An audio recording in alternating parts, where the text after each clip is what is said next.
नज़ीर अकबराबादी की लिखी रचना आदमी नामा, इसके प्रश्नोत्तर आज हम करते हैं।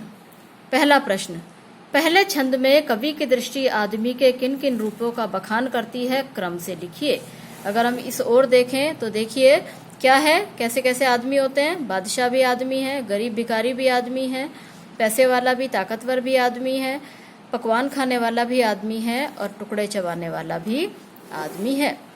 दूसरा प्रश्न है, चारों छंदों में कवि ने आदमी के सकारात्मक और नकारात्मक रूपों को परस्पर किन किन रूपों में रखा है कवि ने। अब यहाँ कॉपी में आप लोग बीच में लाइन खींचकर एक तरफ सकारात्मक रूप लिख देंगे, एक तरफ नकारात्मक रूप लिख देंगे। सकारात्मक में बताएंगे आप कि अच्छा भी है और सहायता करने वाला भी है, प्रेम करने वाला भी है, धार्मिक रीतियों का पालन करने वाला भी है, किसी की सहायता करने वाला भी है, किसी को प्रेम से पुकारने वाला भी है। और बुरे वाले में जितने भी आपने बुरे गुण इसमें पढ़े हैं, जूतियाँ चुराता है और किसी की सहायता नहीं करता है, मारता है किसी को, किसी की जान ले लेता है, ये सभी जो इसमें पढ़े हैं हमने बुरे रूप, उनका उल्लेख इसमें कर देंगे। तीसरा प्रश्न, आदमी नामा शीर्षक कविता के इन अंशों को पढ़कर आपके मन में मनुष्य के प्रति क्या धारणा बनती है। आदमी नामा शीर्षक कविता के इन अंशों को पढ़कर हमारे मन में मनुष्य के प्रति यह धारणा बनती है कि ईश्वर ने तो मनुष्य को सबको एक रूप में बनाया। इंसान अपने कर्मों से ही अलग हो जाता है, कुछ अच्छे बन जाते हैं और कुछ बुरे बन जाते हैं। इस कविता का कौन सा भाग आपको अच्छा लगा और क्यों। कोई सा भी भाग आप दे सकते हैं जो आपको अच्छा लगा हो, लेकिन उसके साथ आपको उसका तर्क भी देना है, रीज़न भी देना है। तो आपको कोई भी हिस्सा, जो 4 भाग हमने पढ़े हैं इसमें कोई सा भी भाग आप दे सकते हैं, साथ में उसका रीज़न भी देंगे। आदमी की प्रवृत्तियां क्या हैं जो हमने ऊपर पढ़ी हैं, किन किन रूपों का बखान है। आदमी कौन किस किस प्रकार का होता है, अच्छा होता है, सहायता करता है, प्रेम करता है, मंदिर मस्जिदों का निर्माण करता है, ये सारी इसमें आप बता देंगे।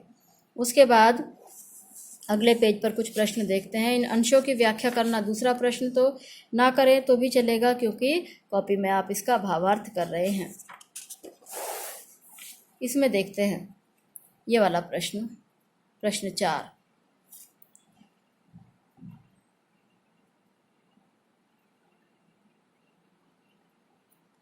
नीचे लिखे शब्दों का उच्चारण कीजिए।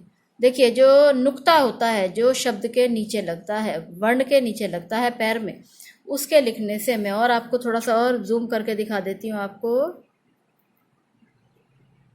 ये देखिए, जो नुक्ता होता है, जो छोटी सी बिंदी आपको किसी वर्ण के पैर में लगी दिखाई दे रही है, इसको नुक्ता कहा जाता है। उर्दू के शब्दों में लगता है।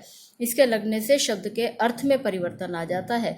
हिंदी में इसका प्रयोग नहीं होता है, और जब उर्दू के शब्दों का हिंदी में प्रयोग करते हैं तो एक जैसे शब्द होते हैं लेकिन इनका अर्थ बदल जाता है। जैसे राज, ये उर्दू का शब्द है, इसका अर्थ होता है रहस्य।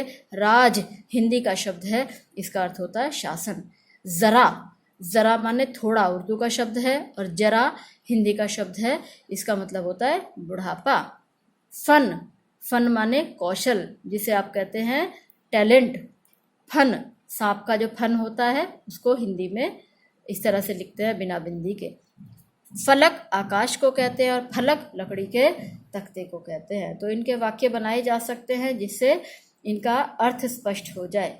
तो ये ध्यान रखिए कि नुक्ते के लगाने से ही शब्द के अर्थ में अंतर आ जाता है। इस कविता में कुछ मुहावरों का भी प्रयोग किया गया है, इनके भी वाक्य बनाएं आप।